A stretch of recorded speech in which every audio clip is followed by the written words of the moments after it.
great failures of my life is the defining moments that have projected me, protected me, and perfected me.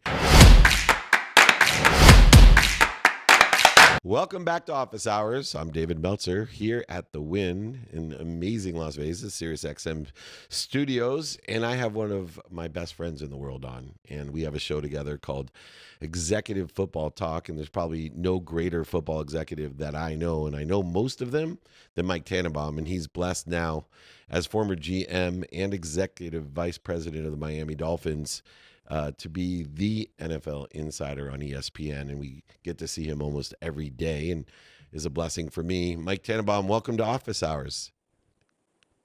Dave, as always, great to be with you. Hope your Friday afternoon's going well. It is now that you're here. And Mike, it was funny. We were talking about our skills and our knowledge as being a basement. And you've evaluated more professional talent than most people in the world at the highest level with the most pressure.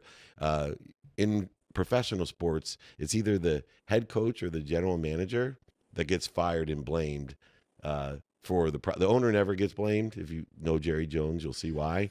But it's either the GM or the coach, if things aren't going well, that they decide, hey, buddy, it's your fault that the team sucks. Mike, that's a lot of pressure to make critical decisions with now hundreds of millions of dollars. How did you deal with the fact that at every moment your job was on the line and you really didn't have control whether or not Dak Prescott got hurt or somebody got a bad penalty? That seems to me a job that I don't want. What were some of the ways that you dealt with the pressure that you had no control of the outcome? Yeah, Dave, I think one of the many areas you and I are aligned is looking for the right types of people, in this case, on and off the field. One of the expressions we always used to use is the tape sets the floor and the character sets the ceiling, meaning the players are going to come in with a baseline talent, but are they going to maximize their ability to get better? Are they going to take to the coaching? And to me, that's like a big part of, putting any good organization together. And it's like that old Abraham Lincoln, expression, which was, if you have 4 hours to chop down a tree, let's spend 3 hours sharpening our axe and 1 hour, chopping it down. And I think that was sort of like our mindset. Let's worry about what we can control, and whatever happens from there happens. Knowing that if Dak got hurt, we acquired a high character, productive quarterback. That if he got hurt, there's nothing we can do about it. Real quick before Tamika, what player comes to mind as far as coming closest to reaching their potential? Who was the highest character player that you had? Yeah, of all the thousands, that's easy. It's Curtis Martin, who, by the way, no surprise, Dave, is now the one player to help shepherd the NFL to transition into private equity ownership. Curtis just was put on this plan to do way more than just play football. He had attributes you couldn't see. That to me was a true sign of greatness. Someone that really impacted the locker room and others, and had a selfless sort of mindset. So he came into the league as a third round pick out of Pittsburgh, but he brought so much more to not only the Patriots but our franchise. And privileged to call him a friend, and taught me a lot about life. And he would be like the epitome of what we're talking about. I think you and I should take some dress tips as well from Curtis Martin because he's one sharp, stylish dresser. Tamika, what do you got for Mike? Mike. So I've recently started working with a lot of NFL players and the younger ones. And what would you say is the greatest personal lesson that being in this industry has taught you? Yeah, Tamika, great to be with you. I think one sense, the race is long. My mom would say, never burn a bridge. And I would say, like, I've been very fortunate to have a number of great opportunities, and they were all ones that started with, relationships that endured the test of time. And something I talk to my kids and other people about, which is never ask anybody anything unless you've known them for 6 months or longer, meaning invest in people, invest in relationships, don't be transactional, be earnest and authentic. And that really becomes a force multiplier as it relates to getting other opportunities in your career. Awesome. Thank you. Mikhail. Yes. Pleasure to meet you, Mike. David been telling me some good things about you. You have an amazing journey, and I kind of want to know what are some of the major life events you have been through to made you the Mike Tannenbaum. What are some of the most biggest events of your life? I think learning from failures, like, I've had some incredible things, being on teams that play in championship games, Being able to represent Steve Kerr and do his deal with the Warriors are some of the things that were incredible career moments. But I would just tell you, like, for me, I think the ability, what Dave said earlier on the show, talking about progress, like, and being like inspired and motivated to continue to get better. And I was fortunate that I think having mental toughness and resilience to know that the next opportunity is just around the corner, and to keep working hard.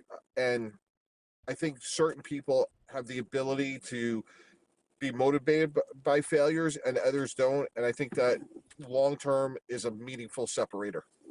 I resemble that. Speaking of mistakes that we've made. You do, Dave. Dave. Yeah, you do. That's well said. Thank you. Brad, what are you thinking? I'd want to know what advice you would give young athletes praying to get into the NFL. Oh.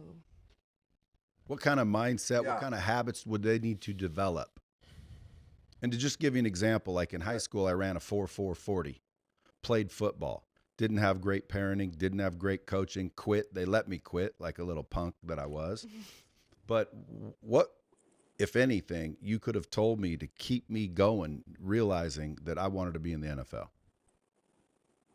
The greatest coach in the history of our game is Bill Belichick. If he was on, he would talk about how the sport of football is really the game of chess played on grass. And he won more championships than anybody by gaining small advantages over a long period of time in a game. And that led to an historic rate of wins. And that's really what preparation is all about. If you put 20 minutes more into your skill set, if you were a receiver or running back, what that cumulative effect would have been over the course of a year or 2 years, even if you train 300 days a year and you spend 10 minutes catching the ball or working on your assignments, that's an additional 3,000 hours that most people won't put in. So it's not, hey, I'm going to go out and get better today. It's like each and every day you bake it in, that's the consistent and non-negotiable routine. And that routine really becomes a force multiplier over a long period of time. Yeah, it's amazing how it's not the mistakes that cause the failure, it's the lack of commitment. And that idea of consistent, committed behaviors, which is counterintuitive and counter human nature. People don't like to do shit the same every single day, but that's actually what gives you these tiny advantages that accumulate, aggregate, and even accelerate, that cause you to have the outcomes that you desire. And it has to be, and I think, once again, when I said that resembled me, meaning the great failures of my life is the defining moments that have protected me and perfected me. But I'm blessed that inherent in my skill set and knowledge was this OCD. I have a natural ability to be committed to eating the same thing every day or practicing shit that people don't like to practice.